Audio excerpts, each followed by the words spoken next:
Chapter 2. The Falling Star. Then came the night of the first falling star. It was seen early in the morning, rushing over Winchester eastward, a line of flame high in the atmosphere. Hundreds must have seen it, and taken it for an ordinary falling star. Alban described it as leaving a greenish streak behind it that glowed for some seconds. Denning, our greatest authority on meteorites, stated that the height of its first appearance was about 90 or 100 miles. It seemed to him that it fell to Earth about 100 miles east of him. I was at home at that hour and writing in my study, and although my French windows faced towards Ottershaw and the blind was up, for I loved in those days to look up at the night sky, I saw nothing of it. Yet this strangest of all things that ever came to Earth from outer space must have fallen while I was sitting there, visible to me had I only looked up as it passed. Some of those who saw its flight say it travelled with a hissing sound. I myself heard nothing of that. Many people in Berkshire, Surrey and Middlesex must have seen the fall of it, and at most have thought that another meteorite had descended. No one seems to have troubled to look for the fallen mass that night. But very early in the morning, poor Ogilvy, who had seen the shooting star and who was persuaded that a meteorite lay somewhere on the common between Horsell, Ottershaw and Woking, rose early with the idea of finding it. Find it he did, soon after dawn, and not far from the sand pits. An enormous hole had been made by the impact of the projectile, and the sand and gravel had been flung violently in every direction over the heath, forming heaps visible 1.5 miles away.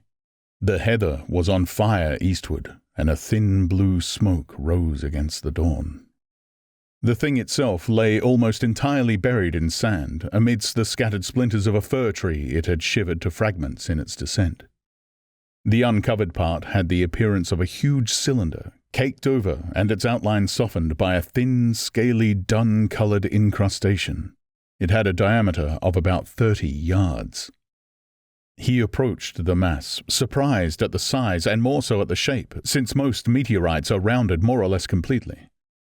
It was, however, still so hot from its flight through the air as to forbid his near approach.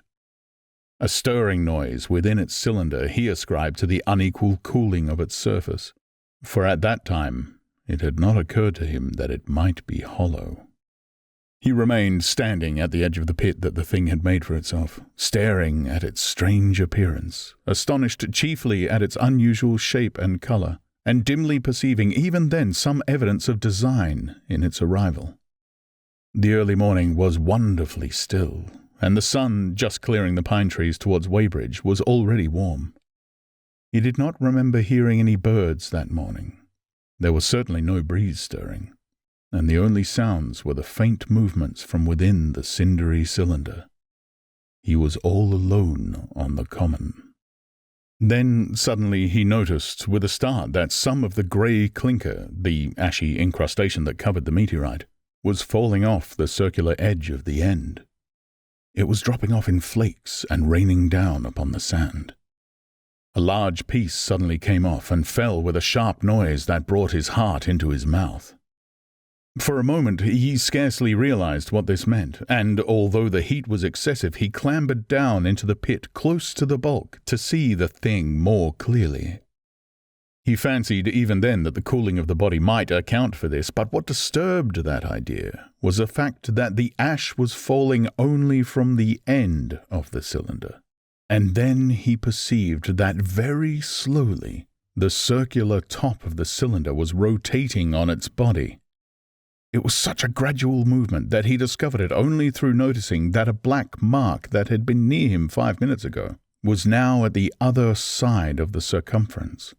Even then he scarcely understood what this indicated, until he heard a muffled grating sound and saw the black mark jerk forward an inch or so.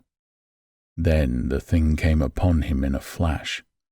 The cylinder was artificial, hollow, with an end that screwed out. Something within the cylinder was unscrewing the top. "Good heavens!" said Ogilvy. "There's a man in it! Men in it! Half roasted to death, trying to escape!" At once, with a quick mental leap, he linked the thing with the flash upon Mars. The thought of the confined creature was so dreadful to him that he forgot the heat and went forward to the cylinder to help turn. But luckily, the dull radiation arrested him before he could burn his hands on the still glowing metal. At that, he stood irresolute for a moment, then turned, scrambled out of the pit, and set off running wildly into Woking. The time then must have been somewhere about 6 o'clock. He met a wagoner and tried to make him understand, but the tale he told and his appearance was so wild, his hat had fallen off in the pit, that the man simply drove on. He was equally unsuccessful with the potman who was just unlocking the doors of the public house by Horsell Bridge. The fellow thought he was a lunatic at large and made an unsuccessful attempt to shut him into the tap-room. That sobered him a little, and when he saw Henderson, the London journalist, in his garden, he called over the palings and made himself understood. "Henderson," he called, "you saw that shooting star last night?" "Well," said Henderson. "It's out on Horsell Common now." "Good Lord," said Henderson. "Fallen meteorite, that's good." "But it's something more than a meteorite. It's a cylinder, an artificial cylinder, man, and there's something inside." Henderson stood up with a spade in his hand. "What's that?" he said. He was deaf in one ear. Ogilvy told him all that he had seen. Henderson was a minute or so taking it in. Then he dropped his spade, snatched up his jacket, and came out into the road. The two men hurried back at once to the common and found the cylinder still lying in the same position, but now the sounds inside had ceased, and a thin circle of bright metal showed between the top and the body of the cylinder. Air was either entering or escaping at the rim with a thin, sizzling sound. They listened, rapped on the scaly burnt metal with a stick, and, meeting with no response, they both concluded the man or men inside must be insensible or dead. Of course, the two were quite unable to do anything. They shouted consolation and promises and went off back to the town again to get help. One can imagine them, covered with sand, excited and disordered, running up the little street in the bright sunlight just as the shop folks were taking down their shutters and people were opening their bedroom windows. Henderson went into the railway station at once in order to telegraph the news to London. The newspaper articles had prepared men's minds for the reception of the idea. By 8 o'clock, a number of boys and unemployed men had already started for the common to see the dead men from Mars.